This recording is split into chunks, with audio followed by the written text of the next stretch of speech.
Hello everyone, আসসালামু আলাইকুম। আশা করি সবাই ভালো আছেন। আল্লাহর রহমতে আমিও ভালো আছি। যাই হোক ভিউয়ার্স, ঈদ উপলক্ষে আমরা ঈদে ঘুরতে চলে আসছি শ্রীমঙ্গল মধ্যভূমিতে। আর সেখানে এসে কিন্তু আমরা ঈদ উপলক্ষে ঘুরতে এসে দেখি প্রচণ্ড জ্যাম, এবং সাথে ছিল শাহিন এবং তাজউদ্দিন ভাই। আপনারা দেখতে পাচ্ছেন খুব সুন্দর লোকেশন, নিরিবিলি পরিবেশ। আপনারা এসে ঘুরে যেতে পারেন। এবং এখানে এসে আমার এক ভাইয়ের সাথে দেখা, সে ভাইও আপনাদের সকলকে শ্রীমঙ্গলের পক্ষ থেকে ঈদ শুভেচ্ছা এবং ঈদ মুবারক জানিয়েছে।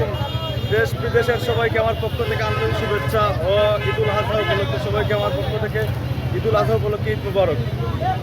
আর শ্রীমঙ্গল সবাই আসবা এবং কোলাহল পরিবেশ দেখবা সবাই।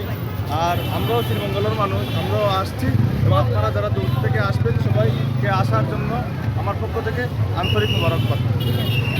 শ্রীমঙ্গলের এক স্থানীয় ভাই, উনিও আমার পেজের পক্ষ থেকে এবং ওনার পক্ষ থেকে শ্রীমঙ্গলের পক্ষ থেকে সকলকে ঈদ মোবারক এবং আসার এবং ঘুরে যাওয়ার জন্য দাওয়াত করেছেন। তারপর ভিউয়ার্স, আমরা আস্তে আস্তে মধ্যভূমির গেট অবস্থান করে এবং ভিতরে ঢুকে গেলাম। এবং ঢুকে যাওয়ার পরে দেখলাম প্রচণ্ড জ্যাম এবং ক্যান্টিনগুলোতে মানুষ ভরপূর্ণ, এবং চতুর্দিকে শুধু মানুষ আর মানুষ। পর্যটকরা, যে পর্যটকগুলো ঈদ ছুটিতে ঘুরতে এসে, এবং তারা দেখতে পাচ্ছেন, আপনারাও দেখতে পাচ্ছেন, দেখেন মানুষগুলো কিন্তু প্রচুর পরিমাণে মানুষ ঈদ ছুটিতে, এবং খুব সুন্দর লোকেশন এবং প্রচণ্ড সৌন্দর্য উপভোগ করতে কিন্তু প্রত্যেকে নিজ নিজ ও ভিন্ন এলাকা থেকে এসেছে, এবং আমরাও সেই জায়গায় এসে উপস্থিত হয়েছে এবং আপনাদেরকে দেখানোর চেষ্টা দেখতে পাচ্ছেন রাস্তায় নামার কোনো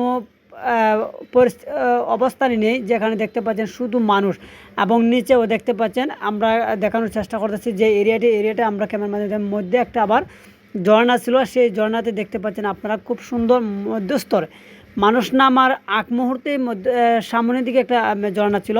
তারপর যাই হোক, আমরাও আস্তে আস্তে নামা ভিডিওটি ধারণ করার পর আমরাও নেমে যাওয়ার আগে আমি ফুল জায়গাটি আপনাদেরকে দেখানোর চেষ্টা করলাম। তো যাই হোক ভিউয়ার্স, আমরা এখনও আপনাদেরকে দেখাচ্ছি। আপনারা যদি আসতে চান এবং ঘুরে যেতে চান, অবশ্যই শ্রীমঙ্গল মধ্যভূমিতে চলে আসতে পারেন। সেখানে এসে আপনার মন ভরে ছায়ের দেশে স্বাগতম, এবং বিভিন্ন এলাকা এবং নিরিবিলি বিভিন্ন ধরনের জায়গা আপনারা দেখে যেতে পারবেন। এবং খুব সুন্দর সেই ঝর্ণাটিও আমি আপনাদেরকে দেখানোর চেষ্টা করলাম। আপনাদের কেমন লেগেছে? যদি ভালো লেগে থাকে আমার ভিডিও, একটি লাইক, একটি কমেন্ট, একটি শেয়ার দিয়ে যাবেন। ওকে, ভালো থাকেন, আল্লাহ হাফেজ। আসলে খুবই সুন্দর এবং মনোমুগ্ধ হওয়ার মতন একটি দৃশ্য, প্রাকৃতিক দৃশ্য যে আমি দেখানোর চেষ্টা করতেছি। দেখেন ঝর্ণাটি অসংখ্য সুন্দর, এবং মানুষের কি নিরিবিলি পরিবেশে, আর মানুষ তো চায় যে নিরিবিলি পরিবেশের মধ্যে সুন্দর জায়গায় ঘুরে আসার জন্য। আর আমার দৃষ্টিতে আপনারা শ্রীমঙ্গল মধ্যভূমিতে ঘুরেও যেতে পারেন। ঘুরে যেতে পেলে আপনাদের মন এবং সব কিছু ভালো হবে ইনশাল্লাহ, আমি বিশ্বাস করি। আর আমার এই অভিজ্ঞতা আছে যে আমি ঘুরে আসছি, যেহেতু আপনাদেরকেও বললাম। আর ঢুকার মধ্যে সামনের দিকে একটি ঝর্ণা পড়ে, সেই ঝর্ণাটিও দেখতে অসংখ্য সুন্দর।